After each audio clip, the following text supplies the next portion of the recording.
Yeah, that clock is slow. We've got a minute here. What time is it? 4:59 Okay, here. take a deep breath. You can Put leave it between if this it and helps you. that. Yeah.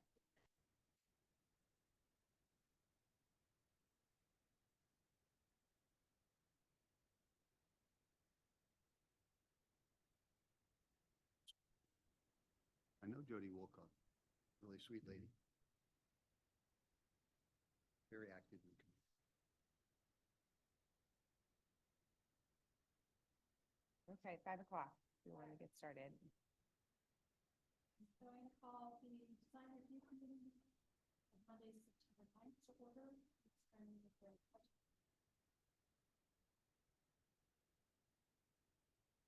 pledge allegiance to the flag Of the United States of America and to the republic for which it stands, one nation, under God, indivisible, with liberty and justice for all.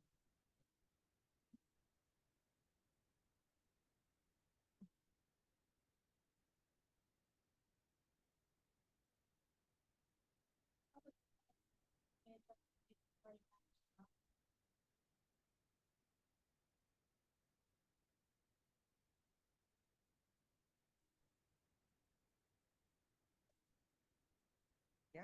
Is your speaker on? Yeah, just a reminder, everyone speak into your microphones. And make sure your microphone is on. Okay, set agenda. Minutes from June 10th and June 17th. I have comments.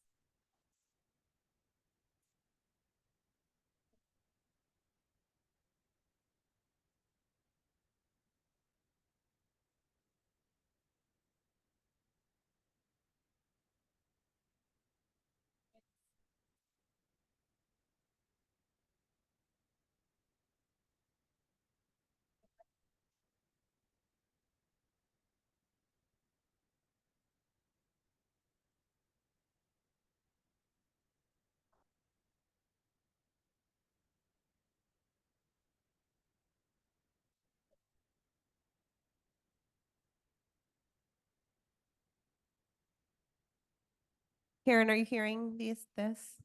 I can only hear you, Erin. I have not been able to hear anybody else if anyone else is talking. Oh, yeah. No, I don't think that's your- on either. Is your It's on. green light? It's on. You have to speak right into it. Well, Susan knows how to use a I've microphone. been using it, but it just won't. It's Try that one next to you. See if that one's louder. Is this one? Yeah, There see, we this go. this Yeah. one is, the light is on, but it's not connected. That's much better. Okay, do you mind sharing? Okay, Okay, It's start over. okay, so on the minutes, if there's any way where it says recommendation under the design clearance sections, that we state what we're giving clearance for, if it's Main Street, it's going to be paint or a new banister or window replacement or something, just so that Yeah, that makes sense. So you're not there, reading. there through is an everything. idea of what we're talking about. So that's not only on the minutes, on the agenda also. It's on the agenda also. You and I had talked about that, Yes. maybe putting that on the agenda as well, so people know what it's for. And then there was just a typo, Sharon Brown, there are a couple places I saw it Brow instead of Brown. And then, Thank you. and then, Mike, I thought you voted no on the banister Yeah. on Main Street. And I don't think that was captured. Um, that, What minutes are we talking about? I think that was on the 10th. That would have been, That's why I didn't pull I usually take notes on my agenda and I didn't pull my old agendas. I didn't have time, but that should have been the 10th item C, review plans. See, if we had more of a description, we would know which one it was. That's so. why I was, And it should have been, it says committee member. It says that Mike voted no. oh, it did, okay. Okay. Maybe I was just looking at the wrong one, thinking it was the wrong one. So you said the 10th? Yeah, and so that's page 4 of this packet. It looks like 71 Main Street, item C. Yes. Okay, I was on the Page 5. next minutes that was, It was also 71 Main Street, Yes. the painting. okay, That that's was where I the- got yep. confused. Okay. I just wanted to make sure that that was clarified. Thank you. If there's any other comments on the consent agenda, do we have a motion to approve? I just want second, or not second, but chime in with Susan's concern about a little more information about on the minutes so that, because I save the items and then I try and save the minutes, but you're right, like we just did, to make a reference back and forth is very difficult without actually knowing what our motion was. I would move to approve the minutes of the 10th and the 7th and the 10th, I have a motion. Do I have a second? excuse me, 17th. I have a motion by John, a second by Mike. All those in favor? Aye. Opposed? So Baracco abstain, Karen. Okay. Moving right along. 5A, 8 Greenstone Terrace. Jody and Ken Walcott. Aaron, do you want to introduce this? Yes, so the applicant is requesting design clearance for a new 2-story residential structure just located just right behind us there on 8 Greenstone Terrace. The property is located within the commercial zoning district C2 and also within the historic district. Residential structures are allowed in commercial zoning districts with a conditional use permit. So after they have their design clearance, this application will be going to the Planning Commission for both a conditional use permit and a site plan permit. The applicant, I heard a little bit of discussion about the design of the house. They are proposing a house that lives as a single family residence, but for multi-generational living. So both the parents and the adult children, that is the plan with the house. They started the design process with a house that almost looked like a single family house, but was separate inside. And then just through their working with their designer and kind of figuring out what would work best for their families and how they want to live, they revised the plans to look like 2 houses stacked on top of each other like that, but with the appearance from the outside of it being a single family home. The plans for the house are it's a Victorian style house, and I went through the design standards that would apply to this project and provided information for the commission to review, or the committee to review. And they provided details of the paint and trims and light fixtures and doors and things like that. So I can answer any questions you have about it. And they submit it. If we need to see a bigger site plan, Karen can pull that up on the screen for us if we have any questions about that. But Well, I'll start with Mike. Do you have any questions?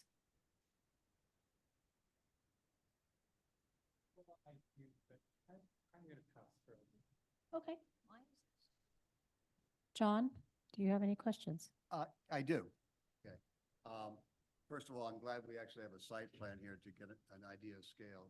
So agonizing over the standards for 14 years, and we've had them now for 10 that we've implemented.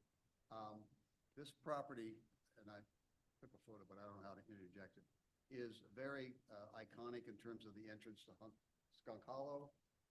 It also is bracketed by a couple of really classic Victorians that were both Swift family. One is actually behind this property. So it's in a historically really rich kind of area. That being said, it is also in the center of an adjacent C2 zoning that has been a bane of issues with the city often. Okay. And it also goes up a little further into Skunk Hollow up to the church and whatnot. It gets very eclectic, not as pure as along Church Street here, which we have directly across from this community building. But it is an extension of the city's architectural heritage. And so picking something in the Victorian or craftsman or whatnot is great. That being said, it's overwhelming. If we took a field trip over here, the three sides of this sloping property, which is an upsloping property, makes this dwelling really, really high. And two of the three sides are detailed with fenestrations to kind of soften that scale. But the side that's most likely to be seen, well, not most likely, it's always seen from residents and or visitors sort of as a gateway, is along Church Street. That side is over 29 feet in height, not counting the 6-foot drop off from the property to Church Street. We made a mistake in this body a few years ago by approving a addition on an adjacent parcel in Badger Street that created a lot of furor, and rightfully so after the fact. It was overwhelming and fairly oppressive. There may not as many neighbors to this parcel, but its overwhelmingness still comes to my mind that on the Church Street side, it's really not representing any of our 5 architectural styles, in my opinion, my humble opinion. So I'm very concerned about the property. I appreciate the idea of having multiple families, but the whole property from the site, if it was moved, the 7-foot setback from Church Street, I don't know how the Planning Commission will grant a waiver for that, but that's not our purview. And it's not a waiver, but You're not? Okay, I guess it's C2, you can build on the property line. mhm. But if you look at the power pole that is on Church Street, which would probably have to be relocated, but when people like to do story poles, somebody I know here, that pole is typically 30, 35 feet high. So if you look at the power pole, you will get a feeling for the height of that surface along Church Street. I'm not comfortable with that as being representative of the scale of the historic nature of Sutter Creek. I think it's a little overwhelming. I do notice that if the property was moved back, it has a 44-foot setback on the backside. If you moved it, could we see a site plan, please, Karen?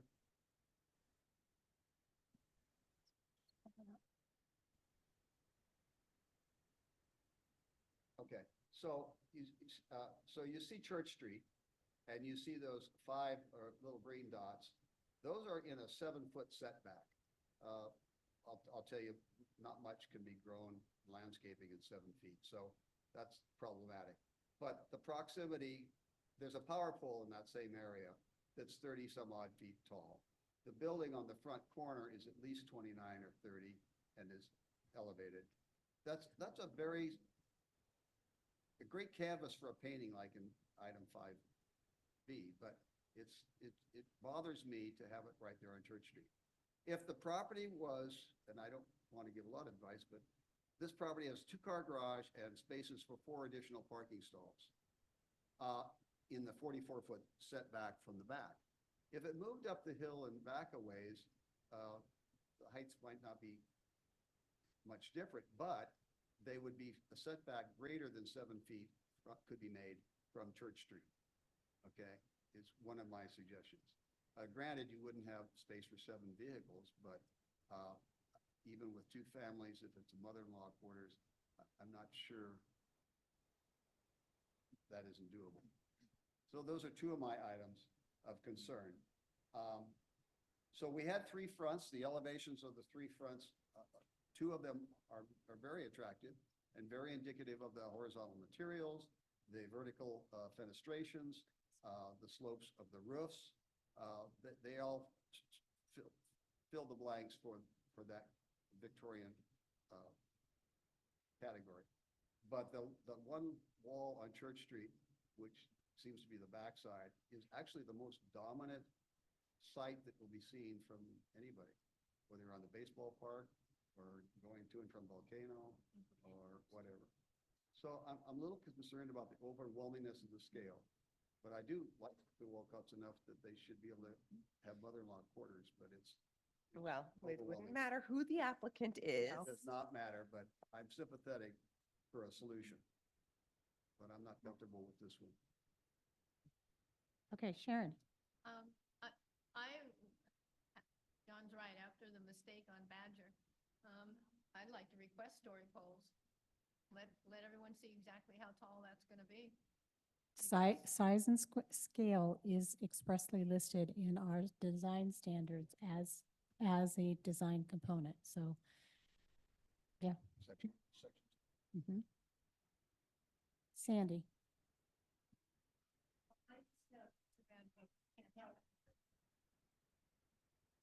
It's one of the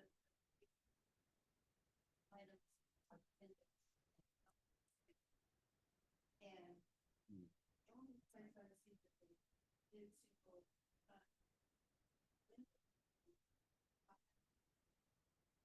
all the others are horizontal side. Sets. Right.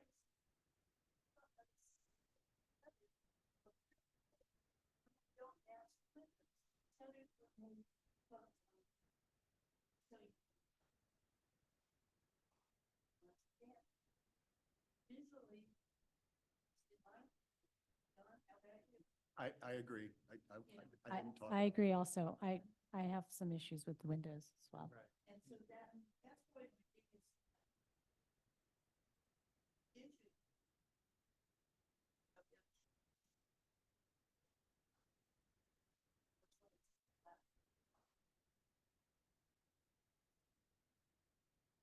Yeah.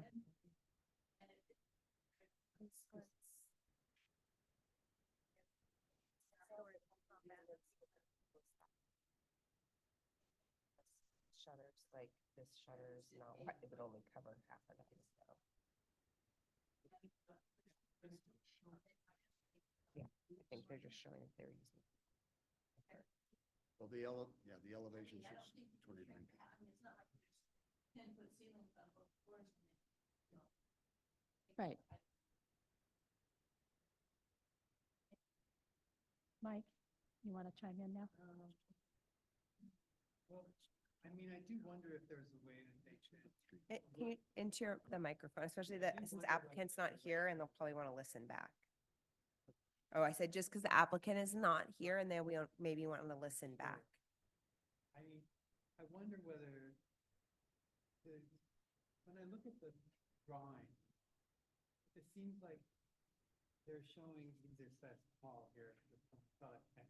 For some reason, eyes are not able to focus on that. But I was seeing that they were showing an 812 for their, but they were showing it on one that was actually more 512. So there's some confusion about how they're actually building it. You know, What is that? That bump there? yeah, what is that little protrusion on the? If you're looking at the right elevation, Let's go to the elevations. if you're looking at the right elevation, kind of, sort of like the porch over the second story. It looks like it has, That's the, isn't that the, like the the window column seat? I don't know what that is, the corner. I don't think it resolves itself very well. I don't either. I could be wrong. But what I'm wondering is, Like I also think that, the roof that covers over the lower porch, I think that probably is a 512 slope. And when I think about Sutter Creek, I mean, I see a lot of houses, including my own, that have a steeper slope for the main house and then a lower slope for the porch. Mhm. And if you were to take that tack with this building, it's possible that you could, like, if you made that porch a 512 slope, that you'd be able to have a much lower, and even down to a 312 possibly, that 3 or 412, compared to what is probably an 812, indeed an 812 for the larger roof. But it would allow you to have a little more room for the windows to be taller windows, understand. instead of not, not that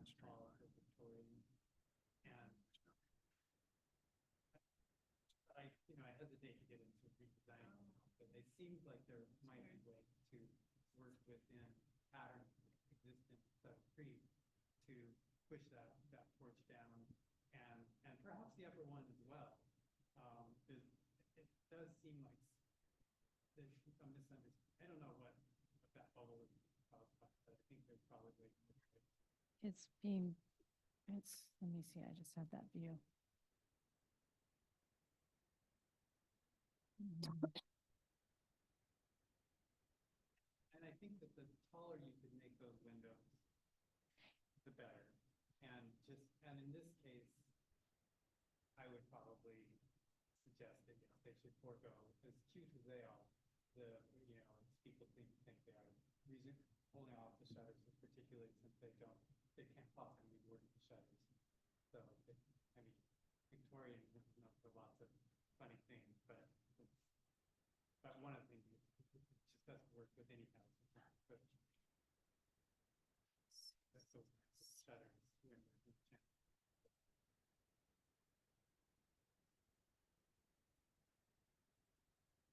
Okay. So my comments again on the windows, there are, from what I can tell, 10 different window designs on this building. And if you look at it, some are short and squat, some are wider, some have divided lights, some don't. There's just no window cohesion on this. And that needs to be dealt with. The little bump out thing, I'm not a fan of the bump out, by the way. That's not traditional, but I can let go of that. But if you look at that, it looks really funky to have the taller windows down below and the short windows up top. It just, and then again, the short windows on the upper floor and the taller windows downstairs. The designer needs to get some cohesion. The windows on a Victorian, if you're going to do a Victorian style home, should have verticality, and they should be divided light as well. So that would be my comments on this. I also, going to the site plan, I don't quite get, don't we have corner lot? I mean, that's a corner lot, isn't it 25 and 15? Because it's commercial, C2 zoning. But you don't,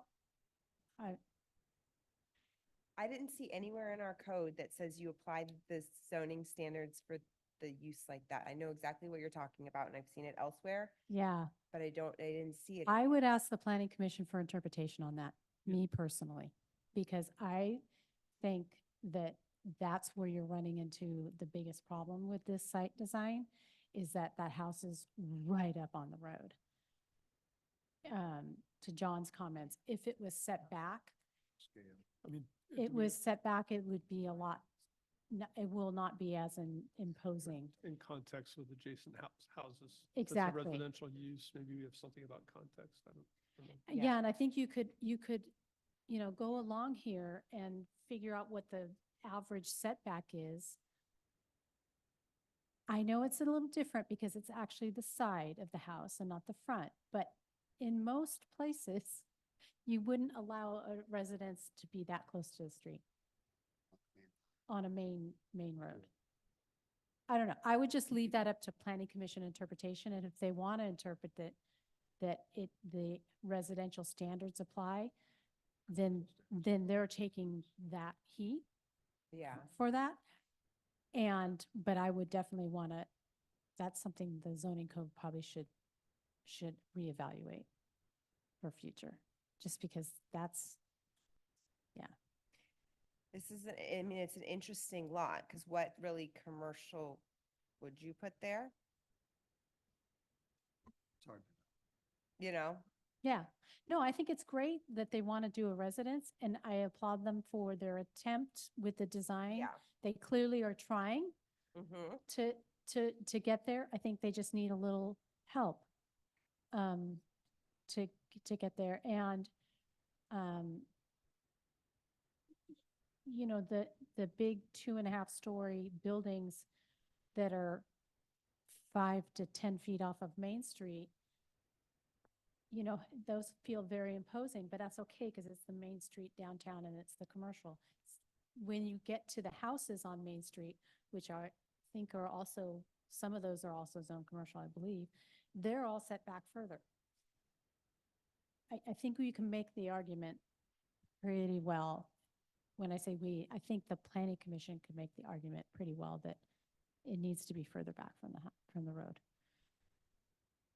And most jurisdictions do have that statement that if you are building residential, the density of residential, you know, the development standards for residential density applies.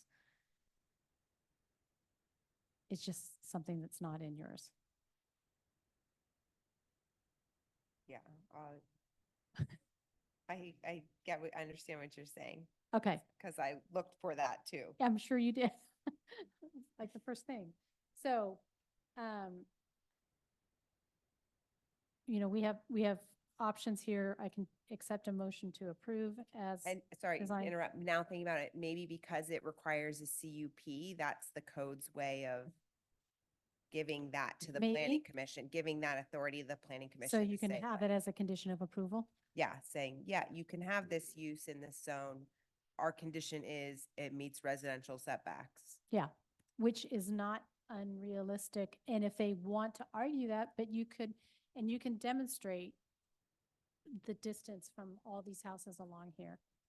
And none of these houses, with the exception of Swift's, is that big, but Swift's is set way back.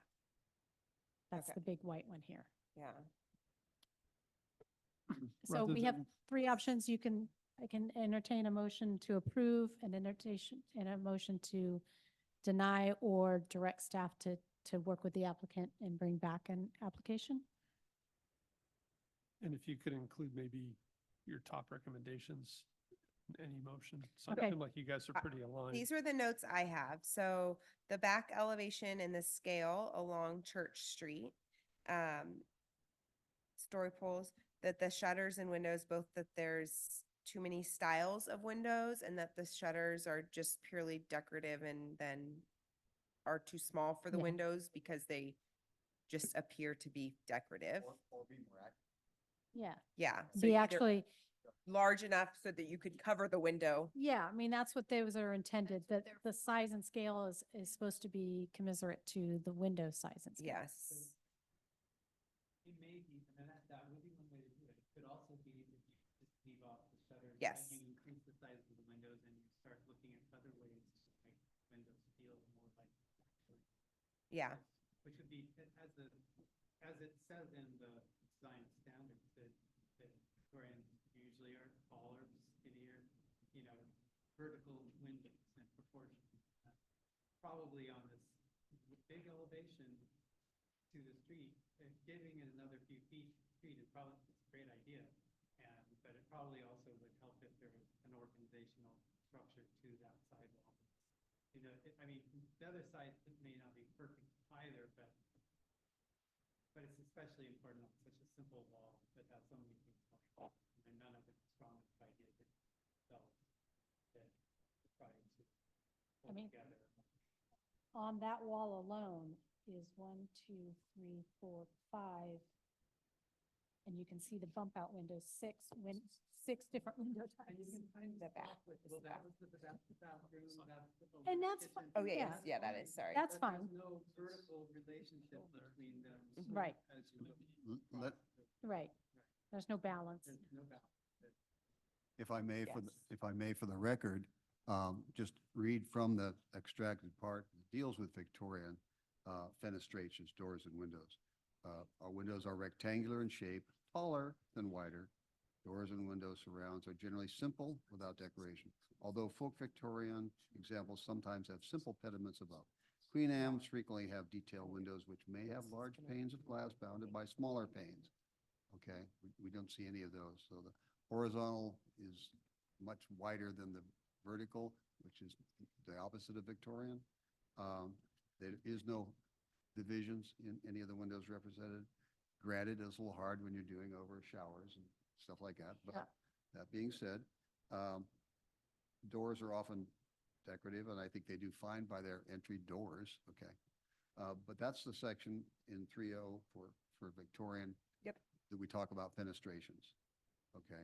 The porches, I think they make a great attempt to keep in the Victorian vernacular. The siding, they do well at. The roof pitch is a little more problematic, but it's considering the width and mass of this house. I would not want to see anything higher than this 8 and 12, okay? And I agree with Mike that I'm not sure if I scaled it. Sandy, does that look 8 and 12? It looks, well,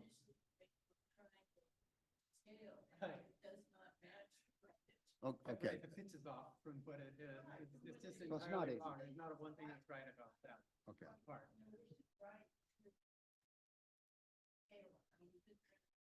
So you don't think it is 8 and 12? Yeah. All right, that little thing. Okay. Yeah, the front elevation has got to be closer to 7 or 8 and 12, right?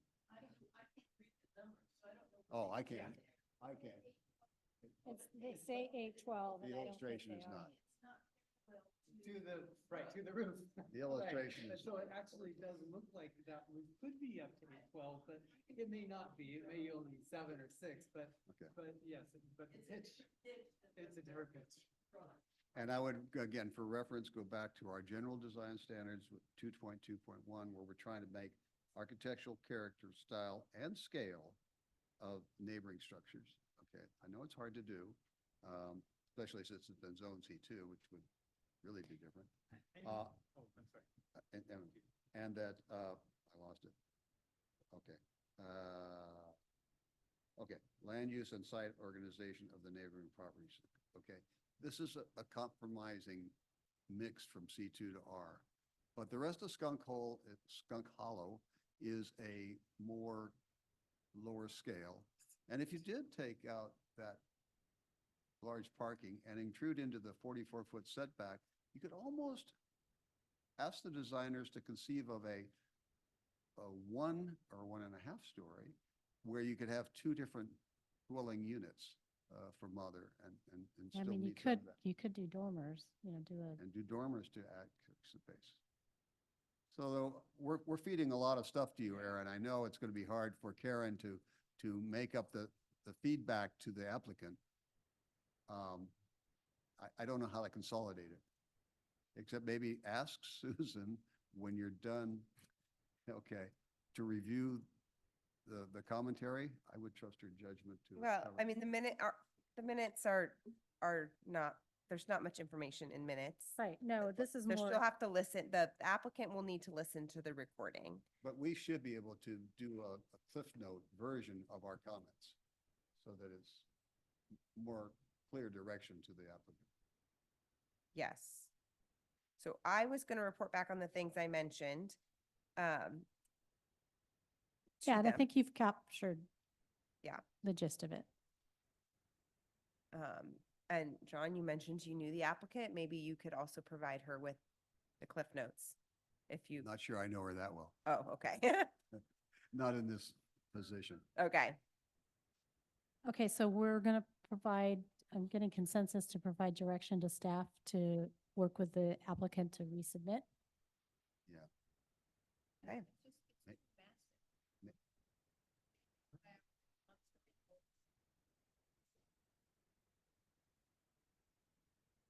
In addition to the telephone pole, do you want to add story poles?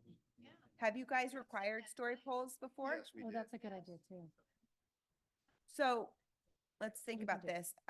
I mean, I think story polls are a great idea. I used to require them in other jurisdictions I worked in all the time. Yep. But do we want them to redesign, put those story polls up and then come back to the committee, or come back to the committee, get an okay, maybe put your story polls up? You just don't want them having to put story polls up and down and up and down. How do you? Well, and I kind of have mixed feelings. I think if they come back with, I think it depends on what the planning commission does with the setback. I think that's going to be the key. Because We just don't want, what happened at Badger's terrible, what happened over there, and we don't want that again. That was ridiculous. I think Okay. the biggest difference between Badger and this one, though, was with Badger, there was a way to put that, they went up. Right. That driveway goes up. They brought in material to get to that driveway, to get to that pad. They could have lowered the foundation so that the rain line, that the floor level, the rain line on the siding matched the rain lining to the house that's, that's adjacent to it. That would have brought it down easily 6 feet. And they didn't need, like Sandy said, 10-foot ceiling. Yeah, There could- yeah. But back to this one, there may very well be some design options of cut with some retaining wall into that upslope on the Greenstone Drive approach. Yeah. The way it seems to be presented on these elevations is we're starting at the Greenstone elevation and staying flat. And so I don't know whether the driveways can Yeah. be altered. There's a lot to be massaged on this I particular know, and site. there's, with the planning commission's review and determination, I don't want to, When does it go to the planning commission? it's not scheduled. Okay. I brought it here Right. thinking that there may be some revisions that would be needed. And so I haven't scheduled it because I wanted to provide them with the feedback. Kind of feels like it should come back here first. Yeah, I feel like it come should- back yeah. here First. Cut me off if I'm wrong, Susan. The fundamental standards issues would be fenestrations that do meet Victorian, if that's their goal, Uh-huh. that shutters, if they are going to be provided, have representative true to character, okay, that the slopes actually be identified, okay, and that the undulation and the variety of the structure is, well, that's the setback issue again, is clarified. What else did I miss? Well, Mike has another comment, which I think is good too. And this comes partly from looking, sorry, this comes partly from looking around at big houses. That often when you have, see a house that has a major form gable to it, and at the end you have porches, whether they can build in or not on each end, and they provide a symmetry to the house where you get smaller porch roofs, lower slopes, and then you come up to the biggest major form that it kind of looks like on the front has that kind of form. It's not the exact same thing that I'm talking about, but it does have a lower form on the second floor roof that goes up to the Dutch gate. what's that? Dutch gable. Yeah, to the Dutch gable. And then, but it only occurs on the front side. And what I would be doing, if I was trying to break down the scale of this house, is putting that form on the back end as well, so that you would have a lower slope over the, over the garage, on the right-hand side of the garage, you have that low slope coming up. It could still be 812, it could be 612. It's hard to say, but I'm just trying to create a roof that breaks down, but does it in a way that breaks down. the Does that form. make sense? Kind of. So On this the, part here, On that, you're okay. talking about the left side, right? yeah, so this part here, you cut, see how this Yeah. cuts off and has a porch? Okay. You do the same here, but instead of a porch, it's filled in. So it would give, this looks like it's just cut off. Yeah. It would give it a little bit, And then, as much as they could, yes, indeed, try to work with the windows where they have a little more relationship from floor to floor, as well as better, hopefully a little bit larger size, the way it makes sense. But it's a lot of things to discuss, and probably you could be good viewpoint. Then I'm not sure. It's a tough one. It is. I'm going through it, at least from staff perspective, is when you're trying to recreate a historical type of house, you go into sometimes, you go into those subdivisions where they're craftsman Victorian, but Yeah. they're poorly done. And I'm not saying they attempted a lot of the Right. Yeah. things from the design standards, and it's just getting them a little bit more period specific or, Yeah, I think it's Yeah. just need to. And they could cut into the hill, which would drop it down. Yeah. A little bit. It's not really that, probably, it would drop it down about 3 feet.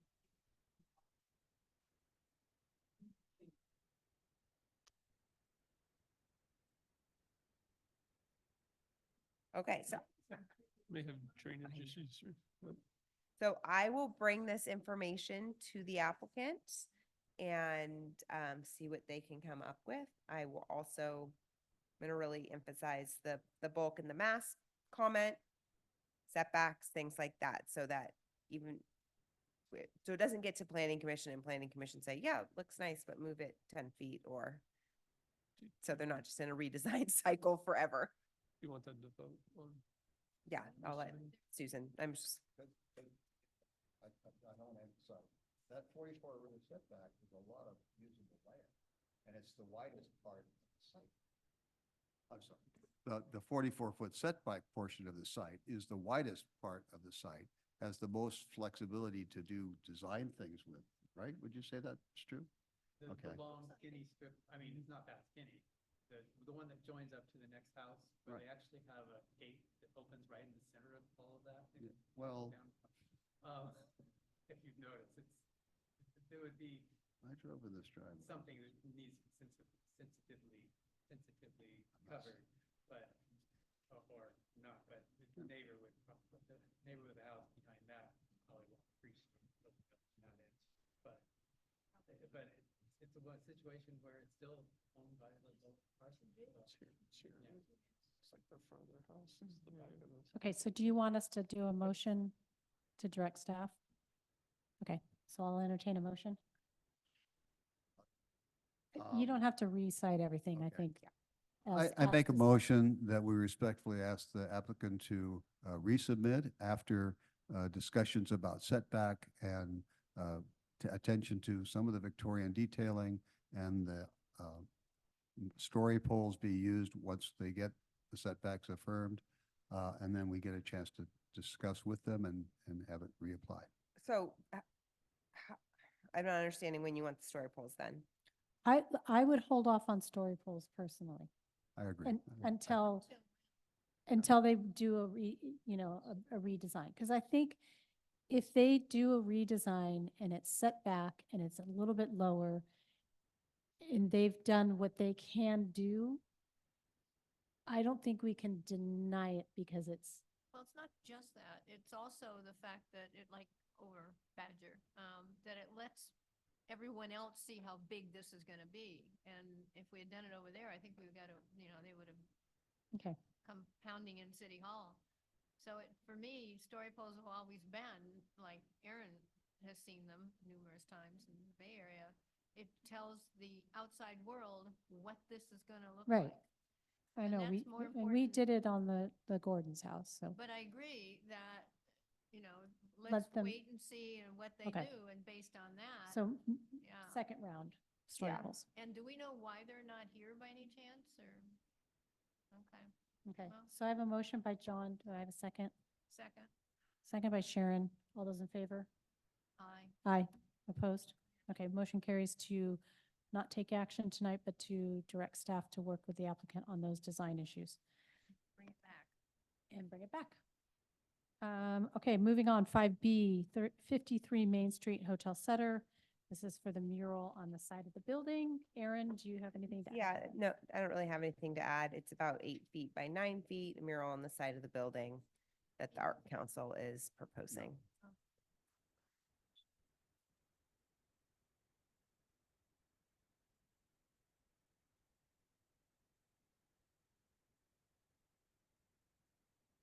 I think it's neat too, especially it's a photo op too, standing in the Yep, middle and people take photos all the time in Sutter Creek. You see them on the other side, on Hayden. I think it's Hayden Alley where all that mural is. That's all, That's know, on Keys. and Ancient Woodford. on artifacts. Keys, yeah, on Keys. Yeah. Yeah, and people love that. mhm. People love it. So,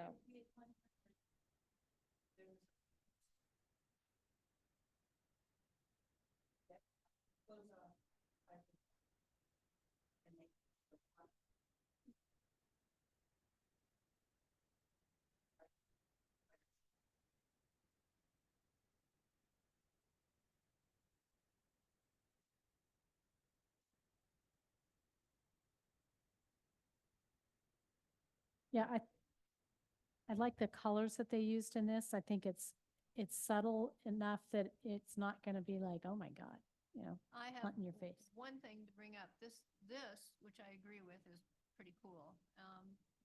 And fine, I'm all for it, to go for it. But it has nothing to do with the CBD kind of painted wall that the CBD store painted. Okay, because you're gonna get people saying if they can do it, they can do it. So, and. That's a and code because- enforcement issue. Well, yeah, it is. I just get bugged about it all the time, but I keep saying. Are these the applicants? I don't Oh, no. know. Oh, it's for our next meeting, which, oh, we'll finish this item. Okay. I just had one question for the Arts Council. I think this works best because they're leaving the center portion white or very light colored. So it allows people in colored clothing and whatnot to actually stand out in that kind of a frame for a photo op. I think that works pretty good. Well, Yeah, well, that's what I- You're It's a framing photo op. yourself inside Yeah. of this arch of stuff.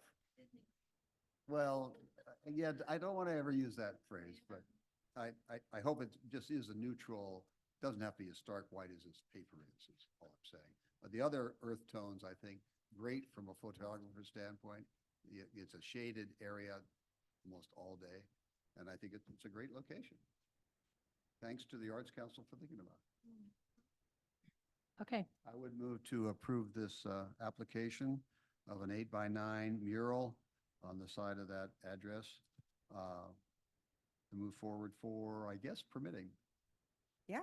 Yeah, I mean, there's no permit involved, so it's just their design clearance. yeah. So 8x9 is probably those windows, right? That whole window, maybe, right there? That window. It looks bigger than Would that. that be 8x9-ish? Actually, I It's think somehow probably I got bigger a than that. feeling that this is Probably not bigger than that, correctly. it goes down to closer to the ground. 6x5. 5 by. You ought to know.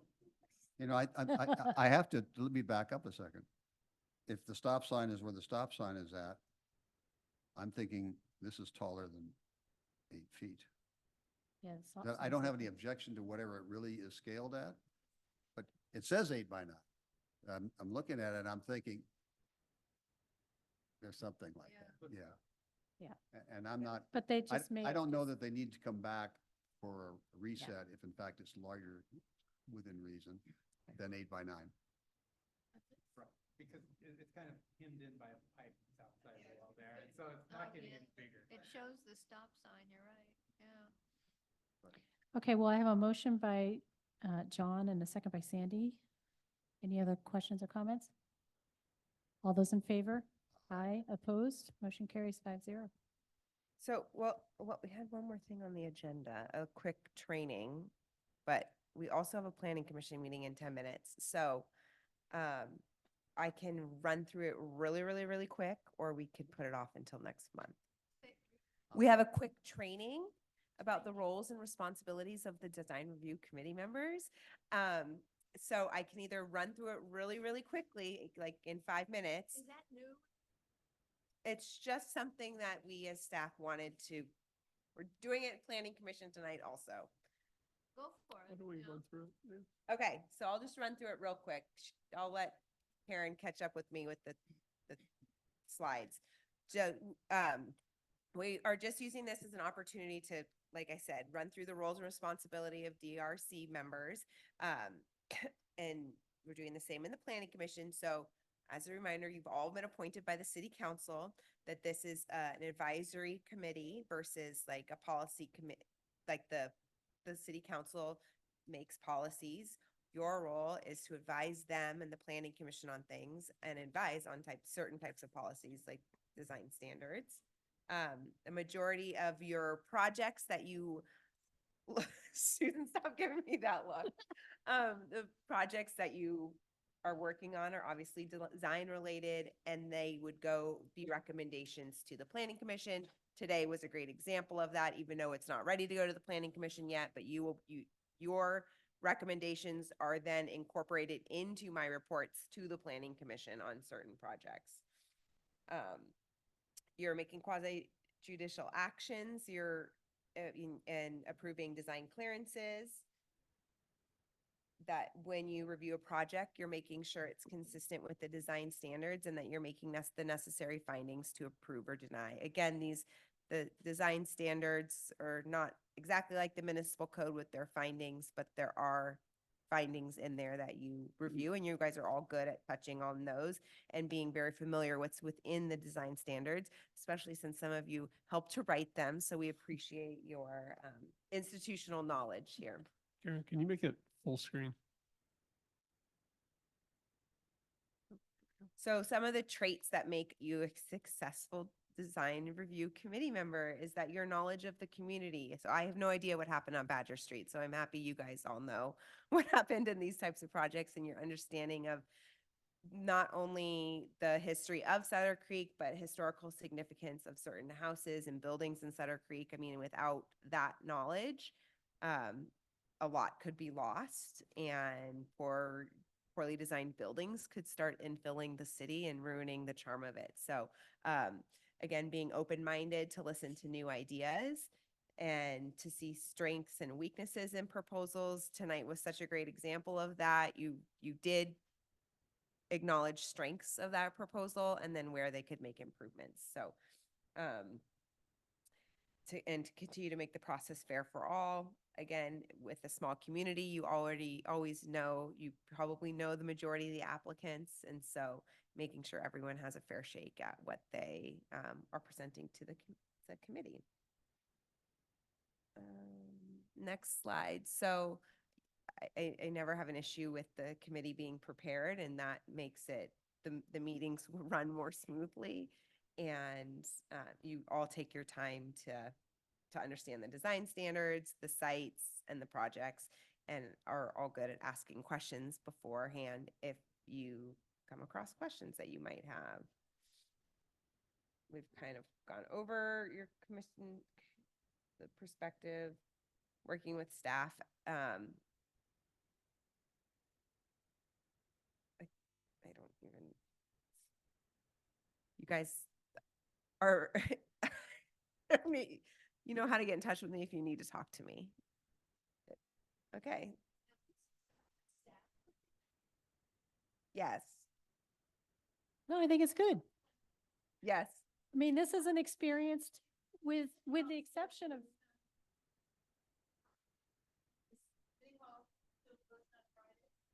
Yes.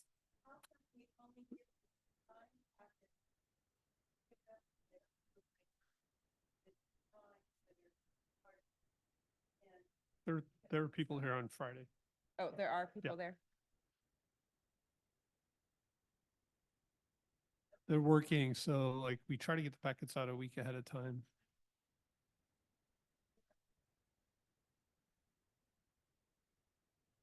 So, yeah, over the last 6 months, we've been working towards getting the packets out on Monday. It got held up this week. And Yeah. So there's usually 2 people in the office on Fridays. They lock the door, they're working, but it's not open to the public. So, but it should be come out 5 days before that. But if you can't get here until then, go ahead and knock and explain who you are. or send me send me or Karen an email that you'll be coming by, and we'll make sure that someone is there and can open it. Yeah.